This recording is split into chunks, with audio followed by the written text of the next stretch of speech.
The Fantastic Four revealed its cast today, and now fans are wondering if the Marvel Studios movie is set in the 1960s. A lot of Marvel fans probably weren't expecting to get the full Fantastic Four cast midway through Valentine's Day, but now the audience knows that these actors will be playing Marvel's first family. Pedro Pascal, The Last of Us, is Reed Richards, Mr. Fantastic, Vanessa Kirby.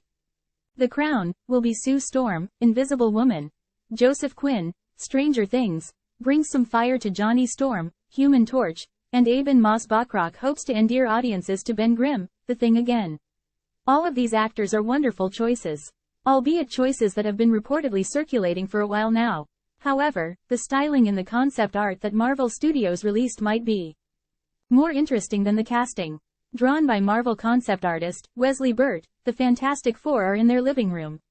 The first thing that catches your eye is their costumes.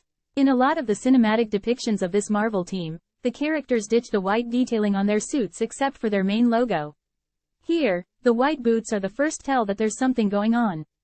Here, the Fantastic Four take it back to the 60s. It's not just the art style here, there's a lightness to the Fantastic Four that echoes through the image. From the almost quaint box of chocolates in Sue's lap to Ben's rugby jersey, the whole image drips that sort of mid-century charm. Freaking Herbie is in this film. There's a picture of an astronaut on the wall, so we're probably near the space race. But, unlike a lot of the MCU's interiors, there's a more down-to-earth feel here. Honestly, when looking at this piece of art, it almost looks as though Reed and Sue have on sweaters with their logo on it instead of their actual supersuits. However, in this image there might be the biggest hints that we're in the 60s of all. Wow, Ben Grimm sits in that chair. He's reading what probably is an issue of Life magazine. One of the most instantly associated pieces of pop culture from that decade. One comicbook.com fan pointed out the individual image it might be based on to Chris Killian. Donovan Strain gestures towards December 1963's issue with President Lyndon B. Johnson on the cover. When you put the two side by side, it's hard to ignore the similarities. The Fantastic Four has been teasing something different. Of course, we also have to discuss that logo change. While the original Fantastic Four logo announced by Marvel Studios had black holes forming the shape of the number, this one takes a decidedly more retro approach. Note the similarities to Disneyland's old branding as well, with the Marvel on top of it. Everything about this announcement and what we know so far points to the 60s as the time period.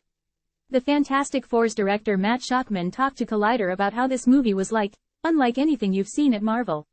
Well, the 1960s period piece would fit the bill. It's different in so many ways, Shakman told Collider. I wish I could be specific. I wish I could say more. But we are doing things very differently from a story standpoint, from an approach to the filmmaking standpoint, that really fits the material. I wish I could say more. I would love to, but I can't. But I think it's going to be unlike anything you've seen before, and certainly unlike anything at Marvel that you've seen before.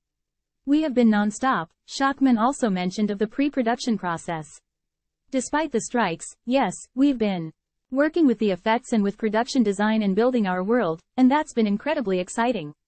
You know, how do you translate those skills into live action in dynamic ways? Because some things that work beautifully in John Byrne and Jack Kirby are a little tougher when you're filming them. How do you make sure that things are exciting but also grounded in a scientific thing? Which is also part of the Fantastic Four that I love. There's some stuff I'm super excited about. I can't say too much, you know? Do you think the Fantastic Four is set in the 60s? Let us know down in the comments.